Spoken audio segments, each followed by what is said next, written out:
Hello everyone! So for today's video, tuturuan ko po kayo kung paano mag-register sa National Commission on Senior Citizen. So sa ating mga senior citizen dyan na hindi pa nakapag-register sa National Commission, ito na po yung ating tutorial on how to register. So sobrang bilis lang po nitong sundan. So let's start. So first mong gawin ay pumunta ka lang sa iyong Google Chrome or browser. At mag-type dito ng National Commission on Senior Citizen, and then dito sa baba, nandito ang kanilang website, i-click lang natin ito. Then dito sa baba, click lang natin itong register now. Then after, scroll down lang natin, and dito makikita natin dito yung step 1 to step 5 na gagawin natin dito online. Then scroll down ka lang, and then i-click mo itong box na I agree and certify, and then click natin itong proceed. So ito na po yung online senior citizen dicta form na kailangan nating fill upan. So dito sa number 1, identifying information, kailangan mo pong fill upan itong name, address, birth date, birthplace, marital status, religion, sex at birth, contact number, email address, FB messenger name, ethnic origin, language spoken, OSCA ID number, GSIS, SSS number, TIN ID, PhilHealth, and etc. So, kung wala po kayong mga i-provide na mga details, pwede nyo po itong leave it blank na lang po. Then, after that, dito tayo sa number 2, family composition. So, dito, mag-fill up ka dito ng name of your spouse, name of your father, name of your mother, and also the name of your children. So, ilagay mo po dito yung lahat ng anak mo, and kailangan po oldest to youngest. So, dito sa child number 1, ilalagay nyo po dito is yung iyong oldest na children. So, yung panganay yung una hanggang sa bunso. Ilalagay mo dito yung kanilang occupation or di kaya student, and then dito income. Pwede mong ilagyan ng income, pwede ding hindi. Edad nila, nagtatrabaho na ba sila? And then dito sa other dependents, so just in case more than 5 yung anak mo, pwede mong ilagay dito sa baba, dito sa other dependents. So ayan, occupation, income, age, and is working, yes or no. So after that, dito tayo mapupunta sa dependency profile. So dito, living condition, dito nakalagay living alone or living with. So kung ikaw na lang mag-isa, i-click mo itong living alone. Pero kapag may kasama ka, i-check mo lang dito yung mga kasama mo sa bahay. Katulad ng apo mo, grandchildren, yung asawa mo, spouse, in-laws, or children, relatives, friends. Then, dito, pwede mong ilagay kung sino pa yung kasama mo sa bahay. Then, dito, living condition, check mo lang dito yung mga choices na eksakto sa'yo. Meron ditong no privacy, informal settler, no permanent house, high cost of rent, and others. Kung wala po dito yung choices ninyo. So, the next is education or HR profile. So, dito, highest educational attainment. So, ano po yung educational level ninyo? Elementary level lang po ba kayo? High school level? High school graduate? Or vocational? College level ka ba? Or college graduate? So, dito, specialization or technical skills. So, dito, pwede mong ilagay, pero kung wala, leave it blank na lang po. Shared skills, dito rin, pwede mong hindi nalagyan, leave it blank na lang, and then, involvement in community activities. So, kung meron man dito, sa mga choices, i-check nyo lang dito yung mga box, pero kung wala po, pwede mong skip na lang ito. So, after that, dito tayo sa economic profile. source of income and assistance. Saan nanggagaling yung iyong source of income? Own pension ba? Or hindi kaya dependent on children kung umaasa ka lang sa sahod ng anak mo, sa spouse salary, spouse pension, kung meron kang insurance or savings, i-check mo lang dito yung box. Then after that, dito sa assets, real and immovable, kung meron ka ba ditong bahay or lot or farmland, house and lot, commercial building, fish pond or resort, i-check mo lang dito. Dito sa assets, personal and movable properties, i-click mo lang itong mga assets na meron ka, katulad ng automobile, personal computer, mga bangka, mga laptops, mga heavy equipments, or di kaya mga motorcycle.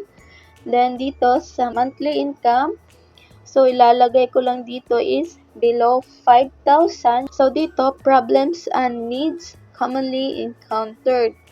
So ilalagay lang natin yung mga problema natin na naranasan natin, katulad ng lack of incomes, loss of incomes, skills or capability.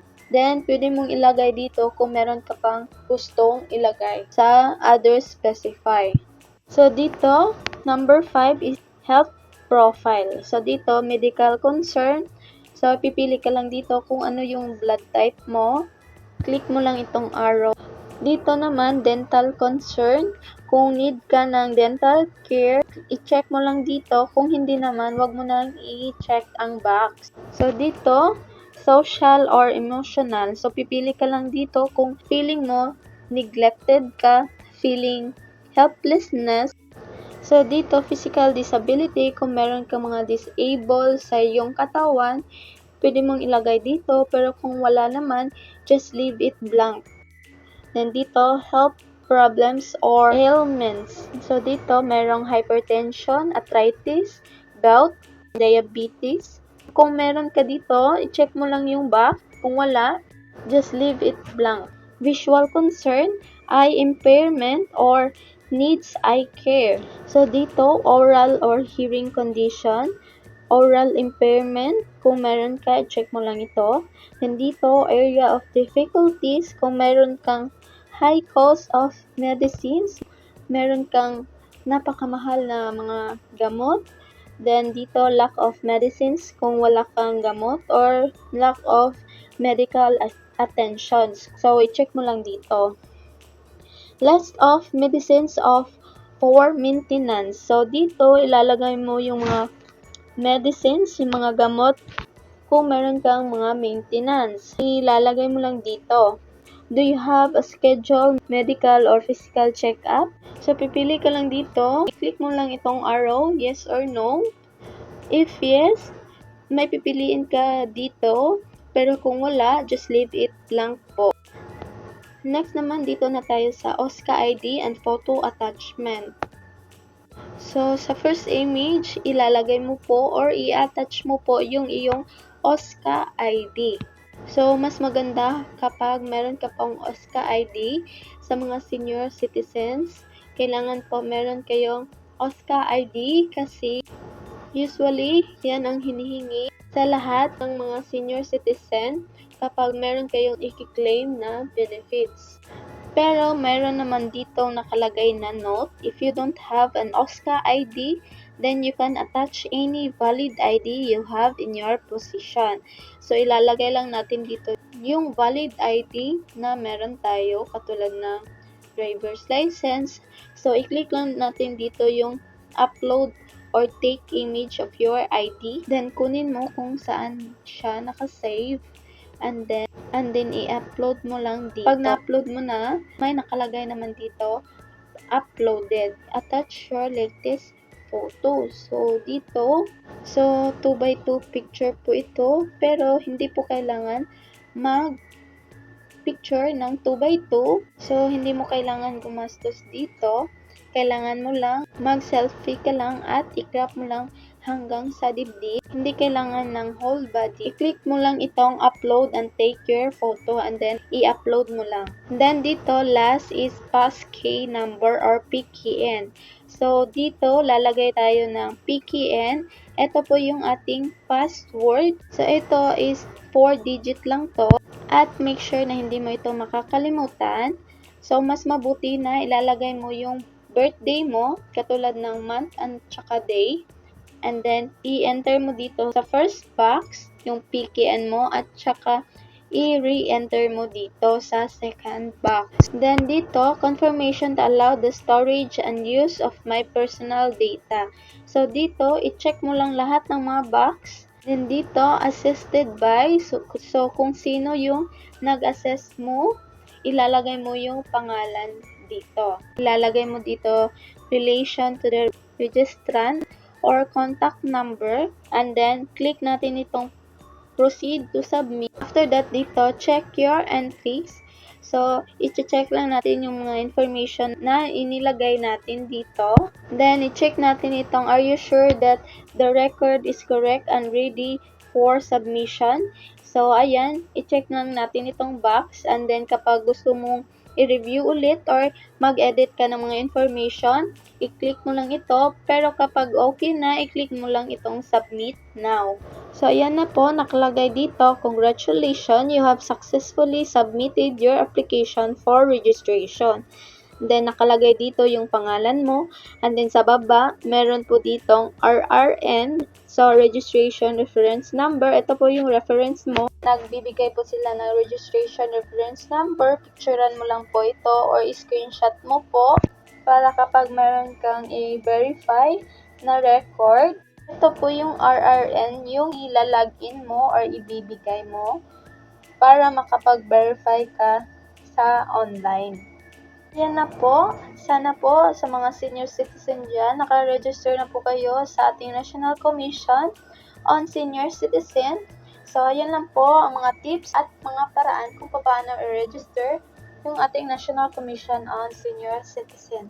So, dito na lang po nagtatapos yung ating video. Sana ay may natutunan kayo. So, kung nagustuhan nyo ang aking video, please don't forget to like, share, comment, and subscribe for more tips and tutorials. Thank you for watching. God bless and bye-bye!